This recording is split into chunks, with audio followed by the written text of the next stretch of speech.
Welcome to the Know. I'm Ashley. I'm Mica. It's no secret that the launch of the Xbox One had some issues. Yeah. Well, the Xbox 360 was one of the best consoles of its generation and did a lot to really grow on the initial promise of the original Xbox. Its successor stumbled out of the gate and has kind of lagged behind ever since. Yeah, remember how it was going to be always online and that whole fiasco?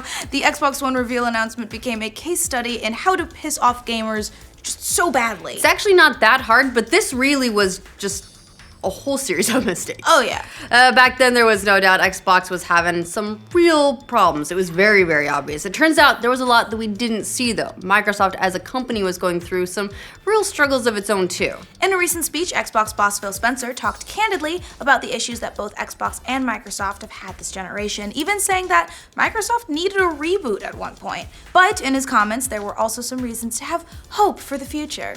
Spencer made the comments in a keynote speech at the DICE Summit recently, which is going on in Las Vegas, talking about the company's need to embrace inclusivity and diversity. And in his speech, he also touched on the disastrous launch of the Xbox One and how the company tried to recover. Yeah, Microsoft very famously, very publicly made a number of missteps in May of 2013 when they announced the new console, which led to a lot of bad press, a lot of pissed off fans, and not a lot of console sales. No, in rolling out the Xbox One, Microsoft officials said that the console would require a persistent internet connection, or at least one that could check in every 24 hours, or it would lock you out of games. Oh boy! Yeah, and it wouldn't be able to play used games. But hey, you could do digital lending with friends and stuff, so yeah, solid trade-off. I almost switched to PS4.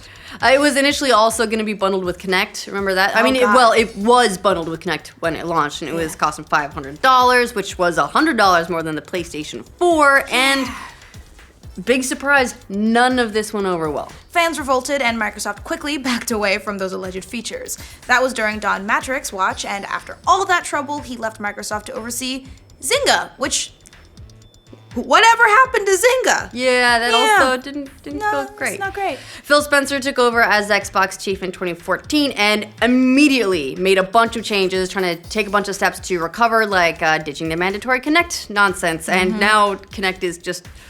it's fully dead. But the damage had already been done, both with fans and apparently inside Microsoft as well. Spencer said in his speech, I had been in the role a month when I had the opportunity to speak to everyone in the team at an all-hands meeting. The team was in a world of pain. We hadn't done our best work with the announce of Xbox One, the product we'd built wasn't meeting the expectations of our customers, market share was taking a nosedive, and it was painful to read all the headlines. Plus, most importantly, the Xbox team thought the leadership had gone totally tone-deaf about what our customers were demanding from us. Yeah, so sounds like it probably wasn't a whole lot of fun to work in Xbox at the time. No. It could not have been a fun, as cool as it is to be like, I'm the Xbox chief.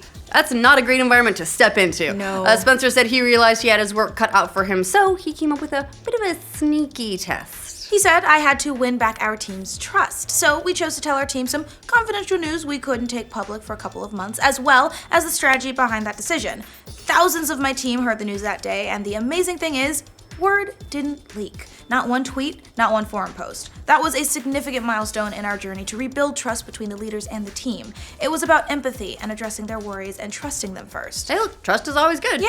And to Spencer's credit, seems like things might be back on an upswing for Xbox. While Microsoft has stopped releasing hardware sales numbers for, well, a while now, it's been years. It looks like the Xbox One X got off to a good start after it hit retailers last year. The superpower console has reportedly been outselling the PS4 Pro in the US, and insiders say that Microsoft has sold close to 35 million Xbox Ones globally. Yeah, those aren't record-setting numbers by any means, but they are respectable numbers, and the success of the Xbox One X could be a sign that Microsoft has started to bounce back from what looked like it was going to be a doomed console generation for the company. Meanwhile, new initiatives like the Xbox Games Pass seems to have been well received because they draw on one of the strengths of the Xbox One, its backwards compatibility. Right, you've got the entire Xbox library to draw from that way. So you buy a new console and hey look, you already have all these games. Spencer talked more about his first few months as Xbox chief as well. He said, it was obvious Microsoft needed a reboot. Morale had hit a low, we were all massively frustrated, we kept missing big trends. In some ways it felt like real innovation was impossible, and the infighting and the fiefdoms were so famous people made fun of it, which would have been funny if it hadn't been so true.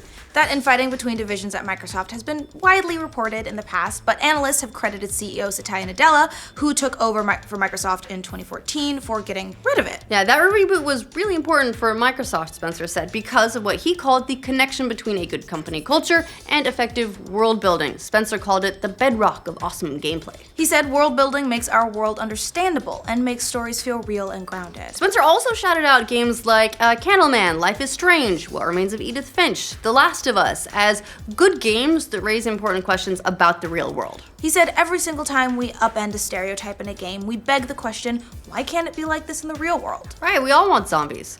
And when it comes to making games, he said the work conditions need to be good, otherwise the game won't be either. He said in order for us to do our best work, we need our work environment to function well. If the core mechanics of our own team and our own internal cultures are broken, everything stumbled. Is that why Scalebound got canceled? Yep, all the dragons got really angry. Yeah, I'm still sore about that. I'm gonna continue to be sore about that because there's no way they're gonna fully explain why, and so we're just left hanging. I mean, I'm sure if it was actually shaping up to be a good game, wouldn't have got canceled. Right. So maybe it's for the best. Still. But all I have is like the initial trailer and the demo, and it looked awesome, and so I'm sore. I'm sorry. Still sore, little bit. Just a little bit. But at any rate, some interesting comments from Phil that shed a little light into the inner workings of Microsoft and how they relate to the game development. Yeah, sadly, he didn't mention anything like new Xbox exclusives during this keynote, but hopefully things will continue to turn around for the company, because while Sony and Nintendo are doing very, very well right now, things are always better when everyone's doing well. That way, they have a lot of innovations that they can just throw out there, so they're all trying to one-up each other and be the best, not just keep their head above water. Competition breeds creativity. Yeah, they have hinted they've got a lot of new projects in development. We probably won't hear more on that front for a little while yet. Maybe E3. Yeah. But what do you guys think of Phil Spencer's comments on Microsoft needing a reboot? Has Xbox got things turned around with the release of the Xbox One X? Let us know in the comments. And for all your Microsoft and Xbox news, make sure you like this video, and if you're new to our channel, subscribe to the know. Yeah, Microsoft very, very famously, very publicly made a number of missteps in, hold on. Got some chicken parm in my throat.